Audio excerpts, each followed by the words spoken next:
Մի օր Երևանից լսեք Ադրբեջանի առաջնորդի ելույթը, իմացեք, որ Ալիևը Կովկասը վերադարձրել է Պետրոս առաջինից, դա կլինի ամենամեծ վերադարձը, հայտարարել է ադրբեջանցի պատգամավորը։ Վերջինս հայտարարել է, որ հայերը սպասում են Բաքվի որոշմանը, ներկայացնելու ճակերտներում իրական Հայաստանը, այլ ոչ թե մեծ, կովկասյան կամ ծովից ծով Հայաստանը։ Խնդրեմ։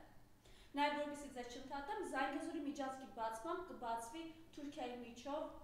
անցնող արևելք-արևմուտք գիծը, հայտնել է Ադրբեջանում Թուրքիայի դեսպանը։ Տարածաշրջանը, որտեղ մենք ենք գտնվում, կդառնա ամենանշանակալիցներից մեկը փոփոխվող աշխարհակարգում։ Ուրեմն ակնհայտ է, որ այն միտքը, որ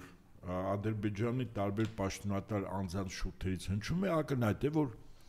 Ռուսաստանին դուրս դնելու խնդիր կա։ Ինչու՞։ Որտեղ թուրքական աշխարհը 1600-ականների եւ 700-ականների այս տարածաշրջանը ոչ միայն հարավային Կովկասը, նաեւ հյուսիսային Կովկասը, նաեւ միջինասիական հանրապետությունների տարածք կամ կենտրոնական Ասիայի երկրները, ներառյալ մինչեւ Աֆղանստան, այդ թվում նաեւ Իրանի մի մասը, այդ թվում նաեւ Սիրիա, այդ թվում նաեւ Իրաք, այդ տարածքների համար միշտ մրցակցություն է գնացել թուրքական աշխարհը ներկայացնող այս կամ այն ցեղախմբի եւ, ասենք, իրանական աշխարհը ներկայացնող 1502 թվականից մինչև 1736 թվականը այս իմ նշած տարածաշրջանում բացարձակ առումով կայսրություն են ստեղծել մոտ 234 տարի կայսրություն են ստեղծել Սեֆյանները, շահերը, որոնք շիա մուհամեդական էին, բայց իրենք պարսիկ չէին։ Վստահաբար թուրք էլ չեն եղել, որտեղ այդ շրջանում իսկապես իրանական մշակույթը ծաղկում ապրում, գիր, գրականություն, արվեստ, բժշկություն եւ այլն։ Տարբեր գնահատականներով հիմնական կարծիքը, որ այդտեղ մի քանի 100 տարի ապրած շիա մուհամեդականություն ընդունած քրդեր են եղել, բայց իրենք սպասարկել են այդ տարածքում, այսպես ասենք, Իրանի շահը։ Հիմա խնդիրը հետևյալն է, եւ այս տարածքների համար Ռուսաստանը կռիվներ է մղել, այդ թվում նաեւ Պետրոս մեծի ժամանակներում։ Հիմա որպեսզի ձեր նշած բանաձևումը, եթե մի օր Ալիևը այստեղ լինի, ինչ կասի, ես պատասխանեմ, ինչ է ասում Փաշինյանը։ Ալիևը, որ ասում է Ռուսաստանը օկուպացել է մեր տարածքները եւ այլն, ինքը նկատի ունի Սեֆյանների ժառանգությունը, այսինքն այդ շահերի ժառանգությունը, որտեվ իմ խորին համոզմամբ Ադրբեջանի նախագահը ինքը արդեն իսկ ամենայն հավանականությամբ համոզվել է, որ այն պրոյեկտները, որ կան մեծ Թուրանի, դա հետին պլան է մղվում, շատ ավելի առաջնակարգ է դառնում եւ Միացյալ Նահանգների համար եւ Իսրայելի համար, ոչ թե մեծ Թուրանը, որը բրիտանա-թուրքական պրոյեկտ էր, Ռուսաստանի դեմ ուղղված այլ Սեֆյանների ժառանգորդ պետությունը հայտ ներկայացնի այդ կայսրության 234 տարվա կայսրության քաղաքական ժառանգությունը ուրեմն ստանալու եւ դա դրվում է Ալիևի վրա այդ թվում նաեւ Իրանի Իսլամական Հանրապետությունից Ատրպատականի ամբողջ շրջանը որ ասեմ բոկելով Սեֆյանների ժամանակ մայրաքաղաքներ եղել է եւ Թավրիզը եւ Սպահանը, բայց ոչ երբեք Բաքու։ Փաստը մնում է փաստ, որ հիմա Ալիևին համոզել են եւ կարող եմ ենթադրել առաջին համոզողներից մեկը Վատիկանն է, ինչ որ շահեր ունի լուրջ։ Հիմա եթե վերադառնանք Ադրբեջանի նախագահի եւ այլ պաշտոնատար անձանց կեցվածքը Ռուսաստան որպես օկուպանտ այդ տարածքները ժամանակին գրավել։ Ինչ է ասում Փաշինյանը։ Հետաքրքիր որ նույն երգն է երգում եւ արդեն իսկ փագագծերը բացվում է Ռուսաստանին տարածաշրջանից դուրս դնել եւ Հայաստանը դառնա Սեֆյանների քաղաքական ժառանգորդ Ադրբեջանի, մեծ Ադրբեջանի, որը հույս ունի, որ Իրանի դեմ պատերազմից հետո Ատրպատականը ամբողջովին կանցնի Ադրբեջանը, ինք ստեղծվի արդեն մեծ Ադրբեջան Սեֆյանների ժառանգության մի մասը, ասենք Բաքու կենտրոնում։ Հիմա Փաշինյանը այս պրոյեկտի մեջ է եւ ինչ է ասում Փաշինյանը։ Ի արձագանք նոր ձեր ընթերցած ադրբեջանցի այդ պաշտոնատար անձի ասում է հնարավոր է որ գոյություն ունի ընդհանուր վտանգ Հայաստանի եւ Ադրբեջանի անկախության համար։ Սա Փարիզի խաղաղության համաժողովում Փաշինյանն է ասում։ Իսկ ի՞նչ վտանգ Հայաստանի եւ Ադրբեջանի անկախության համար, ով այդ վտանգը, ակնհայտ է որ ենթատեքստով Ռուսաստանն է։ Հիմա շարունակում է։ Ասում է որ երկու երկրները Կովկասի, Հարավային Կովկասի, նկատի ունի Ադրբեջանն ու Հայաստանը, նմանատիպ պատմական փորձ ունեն անցած դարում։ Ահա, արդեն գալիս ենք 1918-20 թիվ։ Եվ հիմա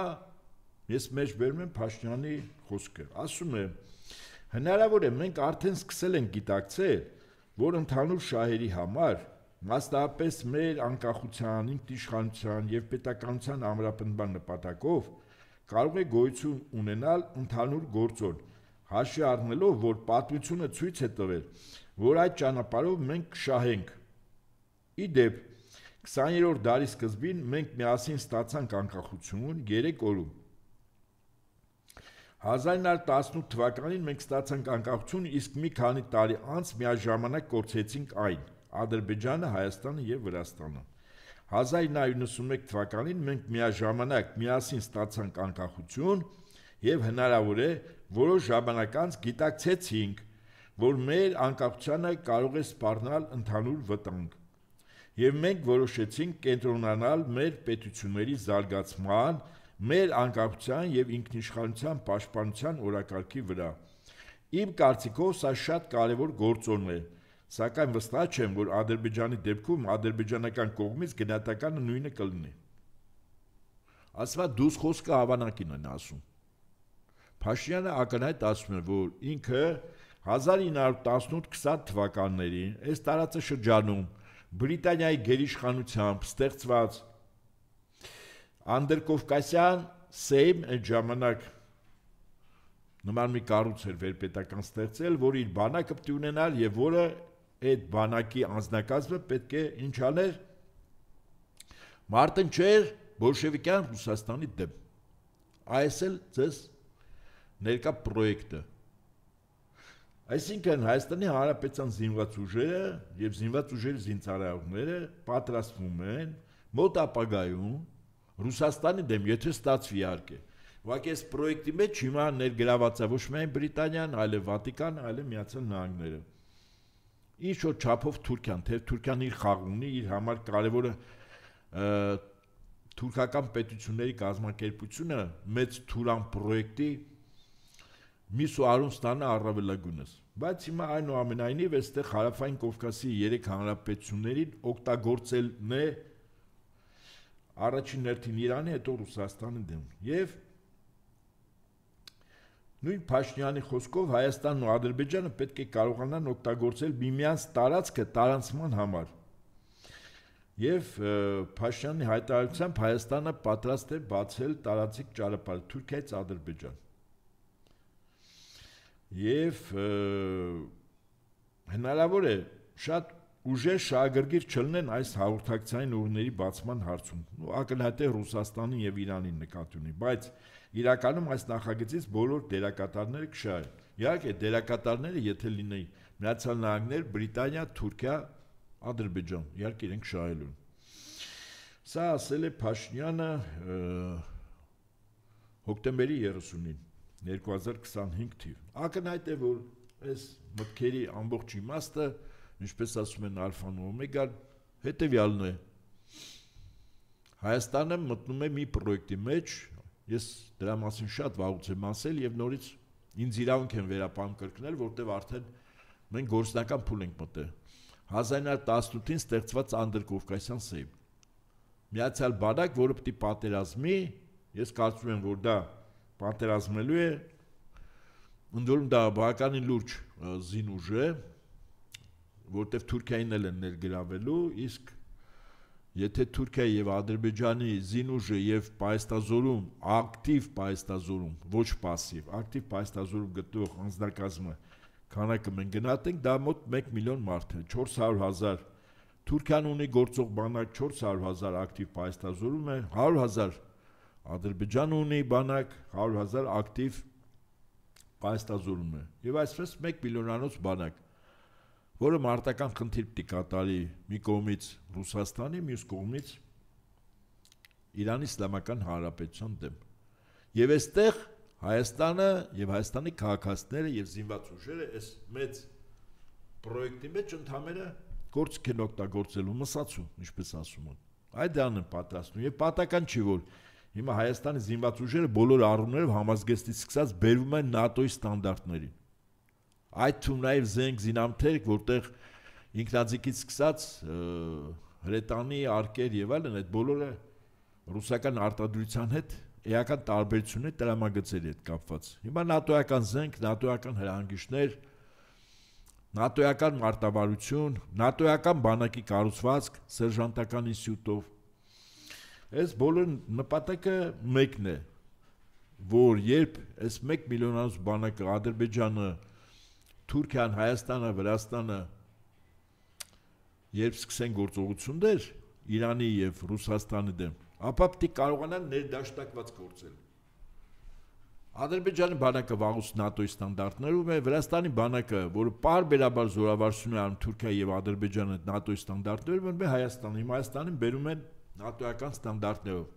Եվ մարտավարությունը, եւ կառուցվածքը, եւ զինամթերքը, եւ զինամթերքի ինքնաձիգից սկսած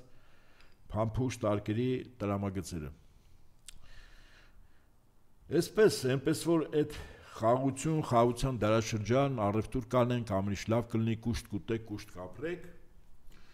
Ես ոչ թե չարագուշ եմ, այլ գործնականում ասում եմ, այս տարածաշրջանում պատրաստում է շատ մեծ պատերազմ, մի կողմից Իրանի, մյուս կողմից Ռուսաստան դեմ, չգիտեմ, տարբեր սցենարներ կան, ես չեմ ուզում, եւ այս հաղորդման նպատակն էլ չի, թե որ սցենարը առավել շուտ կաշխատի, բայց ակնհայտ է, որ երկու պետությունները թիրախավորված են եւ կրկին պատական չի Ռուսաստան դաշտությունը ամեն աստծոր ռազմական ինքնաթիռներով տեխնիկա է տեղափոխում Իրանի Իսլամական Հանրապետություն։ Այսինքն այդ երկու պետությունները պատրաստում են այս տարածաշրջանը իրենց դեմ պատերազմող երկրներին հավուր պատշաճի, ինչպես ասում են, պատասխանել։